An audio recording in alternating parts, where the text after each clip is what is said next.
terdapat cukup bukti yang bersangkutan diduga terlibat tindak pidana korupsi pembangunan infrastruktur BTS 4G. Tentu saya wajib mendalami jujur. Ada terlibat. Saya mengatakan enggak. Tapi sebenarnya kasus korupsi di Kominfo ini itu sudah tercium oleh kejaksaan jauh sebelum Nasdem memproklamirkan Anies Baswedan sebagai calon presiden mereka. Ada penyusunan kajian pendukung dari proyek ini yang tidak sesuai dengan yang fakta sebenarnya. Kemudian ada markup harga dan kemudian ada sejumlah pembayaran BTS yang diduga belum terbangun sama sekali atau alias fiktif. Serapat apapun menutupi bangkai, baunya tidak akan bisa disembunyikan. Begitupun dengan Menkominfo Johnny G. Plate yang ditetapkan tersangka dan ditahan. Untuk hal yang terjadi kali ini kepada Sekretaris Jenderal PPP Johnny Plate, kami berduka untuk ini. Kasus korupsi di Kominfo ini sudah tercium bau busuknya sejak tahun 2020 lalu yang dikomandani oleh menterinya sendiri, Johnny G. Plate. Reshuffle itu kalau saya pasti akan dilakukan. Kalau dari segi kinerja itu sudah pasti. Kedua, soal politik. Sebenarnya apa masalahnya dengan mundur dari kabinet? The winner never quit. Ya, Nasdem itu the winner. Nasdem will never quit. Will never quit di koalisinya Pak Jokowi ya. Will never quit. Menkominfo Johnny G. Plate ditetapkan sebagai tersangka dan dia baru saja keluar dari gedung pidana khusus mengenakan rompi dan tangannya terbogol. Apakah dalam waktu jangka dekat itu menurut Pak Jokowi tunggu waktunya. Nah, sehingga Presiden Jokowi akan menggunakan kewenangan penuh untuk melakukan evaluasi terhadap para menterinya yang tidak menjalankan perintah Presiden. Apalagi kalau ada menteri yang justru menyiapkan antitesa bagi Presiden. Apalagi kalau ada menteri yang justru menyiapkan antitesa bagi Presiden. Dari Nasdem apakah akan direspon setelah Bapak kemarin ngomong Nasdem? Ya, bisa saja. Kasus-kasus begini terjadi biasanya Bapak Presiden tidak lama semasa sampai dengan penahanan Bapak JGP. Ketua Umum Nasdem Surya Paloh menjawab soal janjinya akan membubarkan partai jika ada kader yang korupsi. Adapun janji itu ditagih berbagai pihak saat Menteri Komunikasi dan Informatika atau Menkominfo Johnny G. Plate dijadikan tersangka kasus dugaan korupsi. Bahwasanya kita tidak mampu untuk menjamin, pasti akan tidak lagi terulang. Tapi niat baik kita juga. Tidak pernah ada pers yang barangkali mungkin mengapresiasi partai ini. Waduh. Pembohongan publiknya sangat luar biasa. Kalau pintar mengatur kata-kata ya seperti itu. Ya, biar masyarakat tahu loh, mana yang benar, mana yang nggak benar, gitu aja.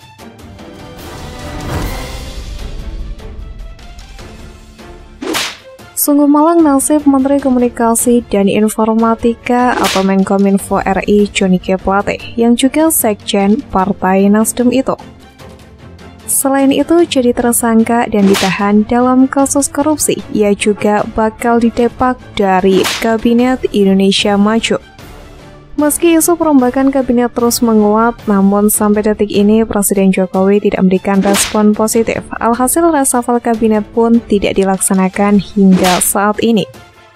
Namun apesnya adalah bersamaan dengan isu itu bergulir, Kejaksaan Agung tiba-tiba membeberkan fakta terbaru tentang dugaan penyalahgunaan uang negara dalam kasus pembangunan tower BTS 4G di Indonesia. Penyidik pada Jaksa Agung Muda Pidana Khusus atau Jampitsus Kejaksaan Agung resmi menetapkan Menteri Komunikasi dan Informatika Johnny G. Plate sebagai tersangka usai menjalani pemeriksaan pada Rabu 17 Mei. Johnny G. Plate ditetapkan sebagai tersangka kasus dugaan tindak pidana korupsi dalam penyediaan infrastruktur Best Transceiver Station atau BTS 4G dan infrastruktur pendukung paket 1, 2, 3, 4, dan 5 bakti Kementerian Komunikasi dan Informatika tahun 2020 sampai dengan 2022. Johnny ditetapkan sebagai tersangka ke-6 dalam kasus tersebut. Sebelum jadi tersangka, Johnny G. Plate diketahui sudah 3 kali diperiksa sebagai saksi, yakni pada tanggal 14 Februari 2023, 15 Maret 2023, dan hari ini, 17 Mei 2023. Dari pantauan, Sekjen Nasdem itu keluar gedung kejaksaan mengenakan rompi tahanan berwarna pink dengan tangan diborgol. Ia dikawal penyidik kejaksaan untuk dibawa masuk ke mobil tahanan Kejaksaan Agung RI warna hijau, nomor polisi B7320 SPA. Johnny G. Plate akan ditahan selama 20 hari ke depan sejak ditetapkan sebagai tersangka di rumah tahanan atau rutan Salemba, cabang Kejaksaan Agung. Direktur Penyidik Jampitsus Kuntadi menjelaskan, penyidik memanggil 6 orang saksi hari ini, salah satunya Johnny G. Plate. Menurut dia, penyidik mendalami peran Johnny G. Plate dalam kasus tersebut. Lalu didapatkan bukti cukup kuat untuk menjadikan Johnny G. Plate sebagai tersangka. Atas hasil pemeriksaan tersebut, sehingga tim penyidik telah meningkatkan status yang berstatus dari saksi jadi tersangka, ujar Kuntadi.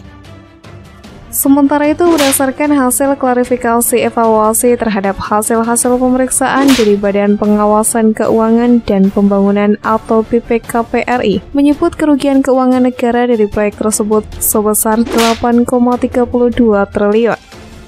Kerugiannya sekitar 8 triliun lebih ya. Jadi ini perlu kami klarifikasi terhadap para saksi-saksi dan para pelaku termasuk para tersangka yang sudah kami tetapkan, kata Kepala Pusat Penerangan Hukum atau Kapuspenkum Kejaksaan Agung RI Ketut Sumedana. Menanggapi hal itu, Ketua DPP Partai Nasdem Willy Aditya memastikan pihaknya akan segera berkoordinasi dengan Ketua Umum Partai Nasdem Surya Paloh untuk menentukan sikap partainya. Saya harus ke DPP dulu. Ya, saya kan di sini ya. Tentu harus koordinasi dengan Pak Surya dan DPP. Ini kan seperti apa sikap kita, kata dia saat ditemui di Universitas Muhammadiyah Jakarta Rabu 17 Mei. Lebih lanjut, Willy Aditya menegaskan akan membahas penetapan Johnny G. Plate sebagai tersangka itu secara langsung dengan Surya Paloh.